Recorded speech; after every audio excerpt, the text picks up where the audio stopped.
kama warada bihi al-khabaru al-kalamu ma'al ghaflah laisa bi munajatin al-battah. Ucapan-ucapan yang diucapkan dalam keadaan lupa ya, itu sama sekali bukan dikatakan sebagai munajat. Jadi munajat itu adalah ucapan yang dihayati, itu namanya munajat. Ucapan yang betul-betul diresapi. Wa bayanu anna zakata in ghafala al-insan anha masalan fahiya fi nafsiha mukhalafatun lisyahwa syadidatun 'ala nafsi wa kada as-sawmu qahirun lil qawi kasirun lisatwatul hawa alladhi huwa alatus syaitan adwallah. Nah ini Imam Ghazali menjelaskan begini. Kemarin sudah saya singgung sedikit ya. Semua ibadah itu pada prinsipnya adalah apa? Mujahadatun nafsi, untuk mengalahkan hawa nafsu. Semua ibadahnya. Imam Ghazali mencontohkan zakat. Zakat itu pada dasarnya ya, kalau dikaji secara ilmu sosial kan itu memang meningkatkan apa? Itu termasuk salah satu bentuk sosial kita ya. Tapi kalau ilmu tasawuf yang mengkaji nggak begitu.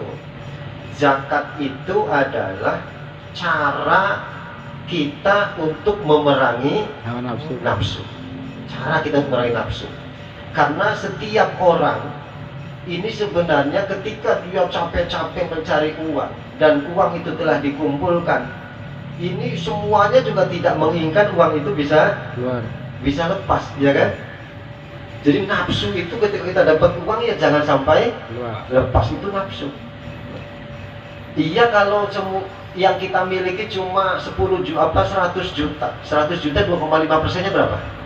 2,5 juta. Berapa? 2,5 juta. Sedikit kan? Mungkin 100 juta, 22 juta. Coba kita bayangkan yang punya 100 miliar. Berapa miliar? 2,5. Apa tenteng? Sangat. Pirang miliar lu mau? Pirang miliar? 100 miliar. 100 miliar. Berarti 250 juta. 2 miliar setengah. 2 miliar setengah. 2 miliar setengah. 2 miliar setengah. Gampang tenteng. Abot. Ai Jakarta masih 1 juta, 2 juta enteng. Rada enteng tuh. Padahal sedekah wong melarat lu enteng dibanding sedekah wong sugih. Iya. Ya iso wong melarat ya, duit 50 teh, kemudian kecrek patungan jamburan 10.000 enteng belum? Enteng. KBB lah tuh. Pirang persen gue duit ceket dijaluk 10, berarti pirang persen? 20%. 20%. Kan? Iya. Saking wong sugih duit 10 juta, 10%-nya pirang? 1 juta. 1 juta? 2 juta kan? 10%. 10 juta, 20%-nya Iya, 2 juta. 20. 20%. Abot enteng? Abot. Sedekah bekan luwi aslinya Pak. Luwi enteng wong beli tuh. Beli gantung sedekah bukan tuh Mas? Ayo saya sih beli tunggu. Ya kan secara matematis kan sama ya kan. Duit ngendong 50 teh. Ya. Teh dijaluk patungan 10.000, dikakan enteng belum enggak kena? Enteng Mas, saya kira enteng Mas, ya. Dan dengan nominal yang sama, dengan persentase yang sama, duit 10 juta, kon patungannya 20%. Pira berarti? Mikir tak mikir kira-kira. Ya rada anu lah. Kaca pirang-pirang Bagian orang udah melarat. Padahal pada 20% deh. Mestinya anak semaan kok wong beli duwe 20%, wong sugih pada 20%. 20 karo 2,5 sih. Berarti lagi nyindir wong sugih. Ya, Soalnya durungan dong sugi sih. enggak, ya zakat juga seperti itu maksudnya ya. Jadi ketika nominalnya itu masih kecil, itu ringan. Ya kalau harta kita masih 100 juta, yang dizakatkan cuma 2 juta setengah, itu ringan. Tapi kita bayangkan hartanya 100 miliar, berapa tuh yang dizakatkan? Dan ketentuan agamanya itu 2,5% akan menjadi berat. Nah disitulah letak mujahadatun nafsi. Itu puasa kata Imam Ghazali. Pada prinsipnya yaitu, walaupun ada la'allakum tattaqun ya dalam Al-Quran, tapi pada prinsipnya adalah mujahadatun nafsi. Lah nafsu itu kan katanya kalau lapar ya langsung makan, kalau haus minum, pengen rokok ya rokok. Lah sakit dari mulai jam 5 sampai jam 6 itu dilarang melakukan aktivitas dohiriyah. Gak boleh makan, gak boleh minum, gak boleh mengumpuli istri. Padahal bakal wis tang ya putu. Iya ya. Wong tua sih beli masakot piampong, tua ya bang. Sing repot kan sing masih. Sing enom-enom ki kan. Jadi letak mujahadatun nafsinya itu di situ. Jadi semua ibadah itu adalah mujahadatun nafsi. Sekarang kata Imam Ghazali kita kembalikan ketika kita zikir. Ketika kita zikir, adakah mujahadatun nafsinya? Lah ini dikembalikan. Kalau zikirnya itu kata Imam Ghazali baru sebatas lisan mengucapkan huruf-huruf zikir, belum ada mujahadatun nafsinya. Sudah astagfirullahaladzim, astagfirullah, itu belum ada. La ilaha illallah sallallahu Muhammad belum ada. Tapi muncul mujahadatun nafsi ya.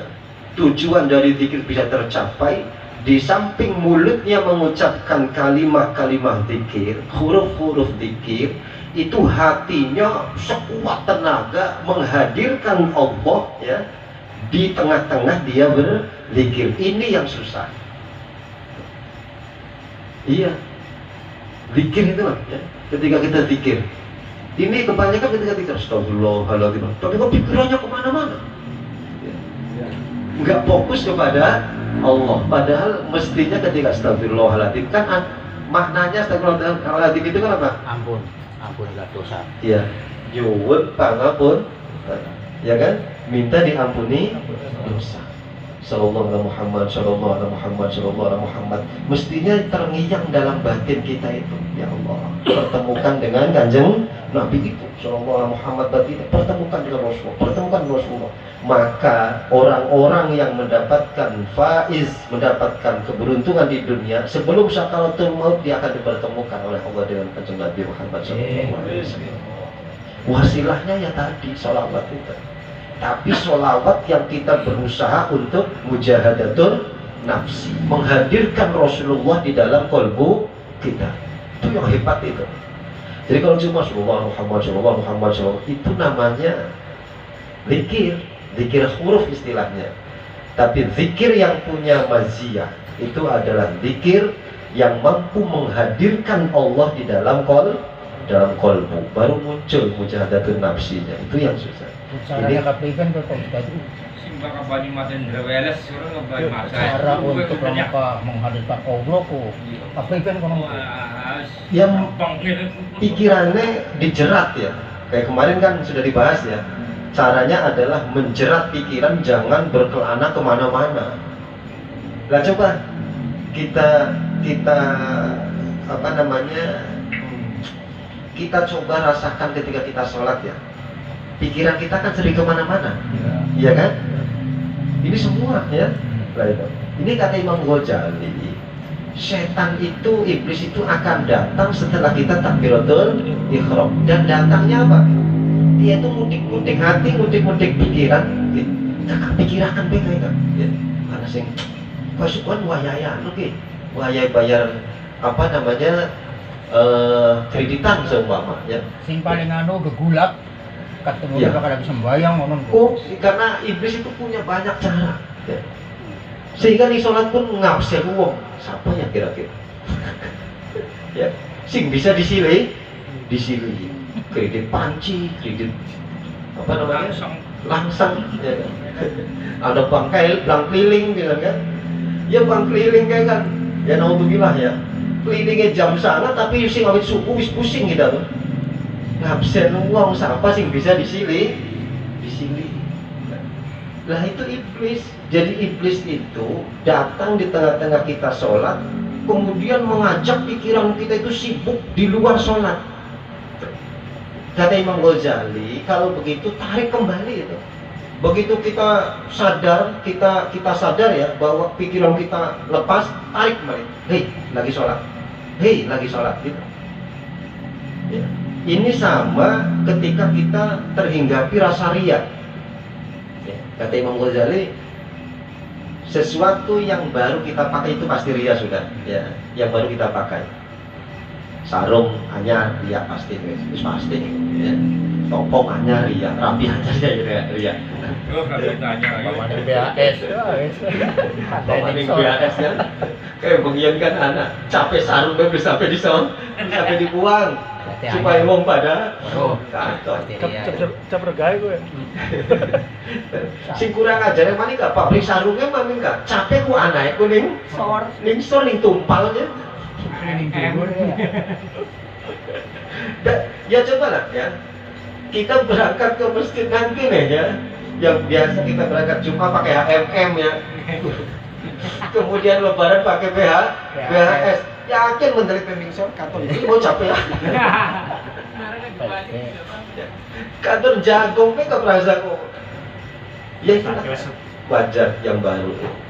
Tapi penyakit ria ini tidak hanya menghinggapi kita di saat kita punya hal-hal yang baru. Maka tadi Imam Ghazali kalau begitu caranya begitu. Kan kalau tarkul riya itu kan riya ya. Kita meninggalkan riya karena mau riya, kita maka itu dikatakan riya. Maka caranya begini. Ketika riya muncul kita pengen dipuji, enggak gitu. Muncul langsung di hati kok diseneni ya. Diseneni. Jangan riya. Ajar riya. Riya dosa. Supaya begitu. Jadi menasehati diri sendiri. Sholat juga sebagai langkah-langkah pertama, langkah-langkah awal begitu. Ketika pikiran kita lepas, tarik balik. Wah, mikir apa? Mikir bahwa kunci seumpama ya. Nunda, tiba-tiba kamu tarik kan. Mikir kia, tarik balik. Jadi setiap kali pikiran kita dibawa pergi sama iblis, tarik kembali. Itu cara yang termudah. Ya. Tapi Pak Ustadz, kalau rianya gini, sumpama ngasih sumbangan 50.000, wah pengen dipuji, Ira pengen puji, tak sampai 100 bungan gitu. Ya berarti kan apa supaya si sifat ria itu tuh nanti 100.000 nih, kalau sumpama kamu pengen dipuji nih, kan ngerasain eman, aku priben. Jadi supaya kabablasan lah lawannya bahasa. Efek ajaeman tuh kan. Iya. Ya itu begini saja lah ya. Biar enaknya begini. Jadi jawabannya umum. Sodakoh itu harus kan apa itu? La in syakartum la azidannakum wa la in kafartum inna adabi lasyadid. Sodakoh yang kita keluarkan, apapun itu, apa bentuk zakat, bentuk sodakoh sunnah, memberi hadiah, macam-macam lah ya. Itu semua harusnya berangkat dari syukur. Harusnya berangkat dari syukur. Berangkatnya dari syukur. Syukur pada apa? Syukur pada nikmat yang telah Allah berikan. Jadi berangkatnya dari syukur. Kalau berangkatnya dari syukur, insya Allah kita selamat dari pengharapan imbalan.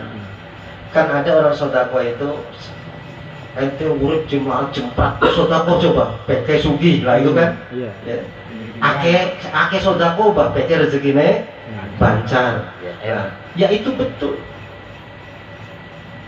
Orang yang bersedekah itu pasti akan ditambah. Itu sudah janji Allah di dalam Al-Baqarah ya kan. Alladzina yunfikuna amwalahum fi sabilillah kamasali hambatin ambatat sab'a sana wa fi kulli sumbulatin mi'atu habbah. Itu janji Allah pasti. Tapi masalahnya begini, orang yang sedekah dengan mengharapkan akan diberikan imbalan yang lebih oleh Allah, itu berarti orientasi sedekahnya bukan syukur.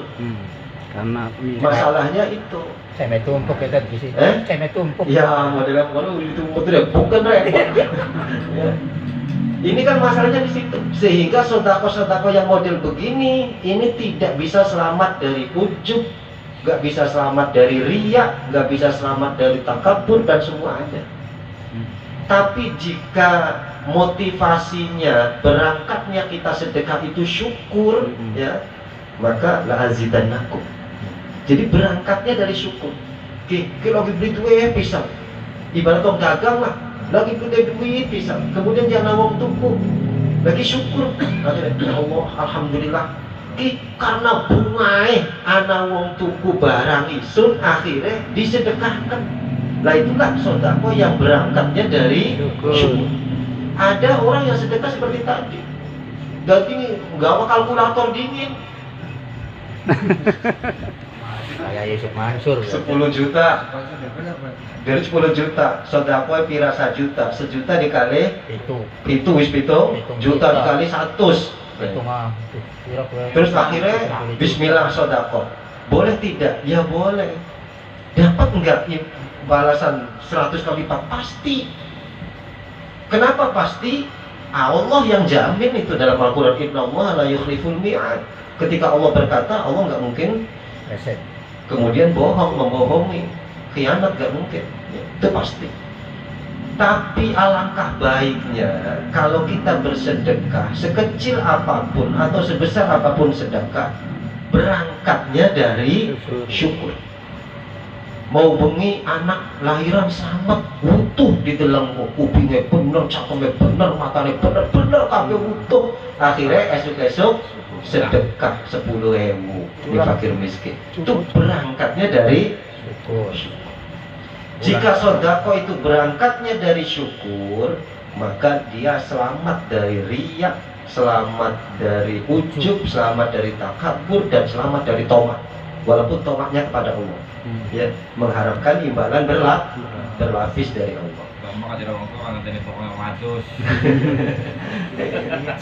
Tapi kalau seumpama berdasarkan dari seumpama ya, kayak saya kan pernah saya membaca hadis, ternyata anjuran Allah dan Rasulullah itu supaya sering bersedekah lah. Bersedekah apa aja kan, nggak harus material ya. Nah terus terjadilah lah ini kan karena kan perintah Allah, karena anjuran Allah. Nah pernah saya satu kejadian mau sodako 20.000, karena yang dicari 20.000 kemana? Diumpetakan bungan gitu, tak sodek seket, karena ngerasanya nih artinya kan aja, man, ya kan. Tapi karena perintah apa enggak anjuran Nabi Allah, itu alasan kue bersyukur atau karena cuman hanya sekedar pengetahuan ya, ilmu. Ya mungkin lebih cenderung ke mujahadah itu sih ya. Jadi merangi eman. Oh iya. Merangi eman. Kan jumong duwe iman duwe eman.